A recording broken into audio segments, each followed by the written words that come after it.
हिंदू धर्म में कई सारी ऐसी पौराणिक कहानियाँ हैं जो प्रतीकात्मक है और जिससे बहुत कुछ सीखने को मिलता है। ऐसी ही एक घटना ब्रह्मा जी और भगवान शिव को लेकर है, जिसमें भगवान शिव ने ब्रह्मा के 5वें सिर को काट दिया था। उन्होंने ऐसा क्यों किया और ब्रह्मा जी का यह 5वां सिर किस बात का प्रतीक था, यह जानना दिलचस्प है। तो तो चलिए जानते हैं कि आखिर क्यों भगवान शिव ने ब्रह्मा जी का 5वां सिर काट दिया था। हिंदू पौराणिक कथाओं के अनुसार संपूर्ण सृष्टि के रचनाकार ब्रह्मा जी को कहा जाता है, जिन्होंने अपने ही शरीर से देवताओं, राक्षसों, पुरुषों और इस धरती पर मौजूद सारे प्राणियों को बनाया है। ऐसा माना जाता है कि ब्रह्मा जी के 5 सिर थे, लेकिन एक सिर को भगवान शंकर ने काट दिया था और अब उनके पास केवल 4 रह गए हैं, और वो 4 सिर 4 वेदों के प्रतीक के तौर पर देखा जाता है। शास्त्रों के अनुसार कहा जाता है कि ब्रह्मा जी ने सृजन के दौरान ही एक बहुत ही सुंदर महिला को बनाया था। उनकी यह रचना इतनी सुंदर थी कि वे उसकी सुंदरता से मुग्ध हो गए और ब्रह्मा जी उसे अपनाने की कोशिश करने लगे। ब्रह्मा जी अपने द्वारा उत्पन्न शत्रुपा के प्रति आकृष्ट हो गए तथा उन्हें टकटकी बांधकर निहारने लगे। शत्रुपा ने ब्रह्मा की दृष्टि से बचने की हर कोशिश की, किंतु असफल रही। शत्रुपा में हजारों जानवरों में बदल जाने की शक्ति थी और उन्होंने ब्रह्मा जी से बचने के लिए ऐसा किया भी, लेकिन ब्रह्मा जी ने जानवर रूप में भी उन्हें परेशान करना नहीं छोड़ा। ब्रह्मा जी से बचने के लिए शत्रुपा ऊपर की ओर देखने लगी तो ब्रह्मा जी ने अपने 5वें सिर को ऊपर की ओर विकसित कर दिया, जिससे शत्रुपा की हर कोशिश नाकाम हो गई। भगवान शिव ब्रह्मा जी की इस हरकत को देख रहे थे। शिव की दृष्टि में शत्रुपा ब्रह्मा की पुत्री सदृशी थी, इसलिए उन्हें घोर पाप लगा।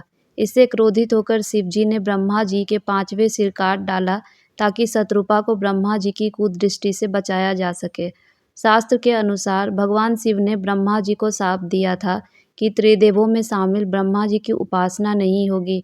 इसलिए आप देख शिव और विष्णु जी की पूजा का व्यापक चालन है, लेकिन ब्रह्मा जी को उपेक्षित रखा जाता है। भारत में सभी देवी देवताओं के मंदिर तो आपको बहुत आसानी से मिल जाएंगे, पर ब्रह्मा जी के मंदिर आपको विरले ही देखने को मिलेंगे। पौराणिक कथा के अनुसार मान्यता है कि एक बार ब्रह्मा जी ने धरती पर यज्ञ करने का विचार किया। इसके लिए उन्होंने कमल का फूल पृथ्वी पर भेजा। कमल का फूल जिस जगह गिरा वो था राजस्थान का पुष्कर। कमल के फूल का अंश गिरने से उस स्थान पर तालाब बन गया। कहा जाता है कि ब्रह्मा जी धरती लोक पर जब यज्ञ करने आए, तब उनकी पत्नी सावित्री को किसी बात का ज्ञात ना होने पर उस स्थान पर नहीं आ पाई। यज्ञ का मुहूर्त बीतता जा रहा था और सभी देवी देवता यज्ञ स्थल पर पहुंच चुके थे। मुहूर्त बीत ना जाए इसके लिए ब्रह्मा जी ने नंदी गाय के मुख से माता गायत्री को प्रकट किया और उनसे विवाह करके उनके साथ शुभ मुहूर्त में यज्ञ किया।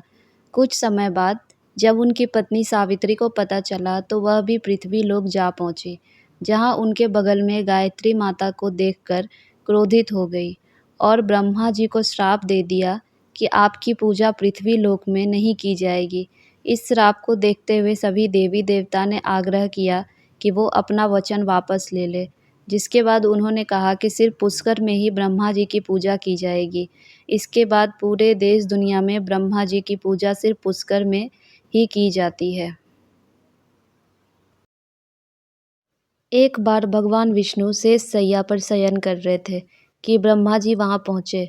उन्होंने पुत्र कहकर संबोधित किया और खुद को उनका ईश्वर कहा। यह सुनकर भगवान विष्णु कुपित हो गए। बोले, तुम तो मेरे नाभि कमल से पैदा हुए हो, इसलिए तुम्हारा ईश्वर तो मैं हूँ। रजोगुण से मुग्ध दोनों ईश्वरों में इसी बात को लेकर युद्ध शुरू हो गया। ब्रह्मा जी हंस पर और विष्णु जी भगवान गरुड़ पर सवार होकर काफी समय तक युद्ध करते रहे। ये देख देवता घबरा गए। बोले, आप दोनों ही अराजकता पैदा कर रहे हो, इसलिए अब हम शिव जी के शरण में जा रहे हैं। देवतागण शिव जी के पास पहुंचे। भोलेनाथ सब पहले से ही जानते थे।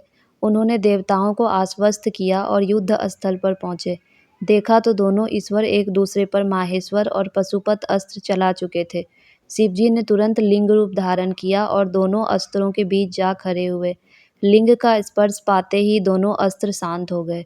लिंग का ओर छोर नहीं दिख रहा था। आदि अंत जानने के लिए ब्रह्मा जी हंस रूप में आकाश की ओर तो विष्णु जी शुकर रूप में पाताल को निकले, पर आदि अंत ना मिला। ब्रह्मा जी ने खुद को ईश्वर साबित करने के लिए झूठ का सहारा लिया और आकाश से केतकी का फूल लाकर कहा, मैंने लिंग का आदि पा लिया है। उनका छल देख शिवजी तुरंत प्रकट हो गए और भैरव की उत्पत्ति कर उन्हें मिथ्याभासी ब्रह्मा को दंड देने का आदेश दिया। भैरव ने अपनी तलवार से तुरंत ब्रह्मा जी का वह सिर काट दिया जिससे उन्होंने झूठ बोला था। पौराणिक कथाओं में एक कथा यह भी है, पहले शिव थे, फिर सृष्टिकर्ता ब्रह्मा आए और उन्होंने सृजन करना शुरू किया। उन्होंने विभिन्न आकाश गंगाएं, ग्रह, जीवन रूप, मनुष्य सब कुछ उनसे उत्पन्न हुआ। सृष्टि अपनी गति में लग गई और शिव जो स्थिर थे, उन्होंने अपनी आंखें खोली और सृष्टि को देखना आरंभ किया। जब उन्होंने सृष्टि का अवलोकन किया तो उन्होंने देखा कि लोग विभिन्न स्तरों पर सभी प्रकार के संघर्षों, पीड़ाओं, दुखों से गुजर रहे थे। यहाँ वहाँ थोड़ी बहुत खुशी और आनंद था। इसलिए जब उन्होंने यह देखा तो उन्हें सृष्टि पसंद नहीं आई। उन्होंने चारों ओर देखा, फिर उन्होंने ब्रह्मा जी को देखा जिन्हें अपनी रचना पर बहुत गर्व था। वह अपनी रचना को बहुत गर्व और खुशी के साथ देख रहे थे। फिर उन्होंने पाया कि 2 आँखें पर्याप्त नहीं थी, इसलिए उन्होंने इस तरफ देखने के लिए एक और सिर बाहर निकाला। वह कुछ भी चूकना नहीं चाहते थे। फिर उन्होंने एक और सिर बाहर निकाला और फिर एक और। फिर उन्होंने 5वां सिर बाहर निकाला, जो उनके गर्व के लिए नहीं, बस खुद को एक अतिरिक्त सिर से ताज पहनाने के लिए था। जब शिव ने देखा कि ब्रह्मा जी इतनी दयनीय सृष्टि पर इतना गर्व कर रहे हैं, तो वे क्रोधित हो गए। उन्होंने ब्रह्मा जी पर हमला किया और उनका 5वां सिर काट दिया। अब उनके पास केवल 4 सिर बचे हैं। ब्रह्मा जी दर्द से चीख उठे और बोले, आपने मेरे साथ ऐसा क्यों किया? तब भगवान शिव ने कहा, क्या आपको अपनी बनाई इस सृष्टि पर शर्म नहीं आती? हर कोई पीड़ित है। लोग हर तरह के संघर्षों से गुजर रहे हैं। लोग हर तरह के दुख, दर्द और पीड़ा से गुजर रहे हैं। ब्रह्मा जी ने कहा, मैंने ना तो दर्द बनाया है, ना ही खुशी। मैंने तो बस इसे बनाया है। ये तो इंसानों पर निर्भर करता है कि वे इसे कैसे गुजरते हैं। यह उनके मन में है। तब शिव जी ने कहा, मन किसने बनाया? यह भी आपकी ही रचना है ना? ब्रह्मा जी ने कहा, मन की अपनी कोई विशेषता नहीं है, यह बस मौजूद है। फिर शिव जी बैठ गए और सृष्टि को बहुत ध्यान से देखने लगे।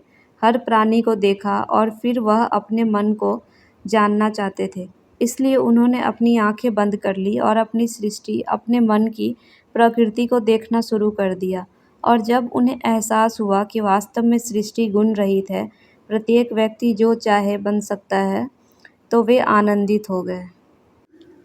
तो ये थी ब्रह्मा जी के सिर कटने के पीछे की वजह। ये सारी बातें मैंने आप लोगों को जो पौराणिक ग्रंथों में बताई गई है, वही मैंने बताया है। आप लोगों को कहानी कैसी लगी और कितने लोगों को नहीं पता थी, प्लीज़ मुझे कमेंट करके ज़रूर बताइएगा।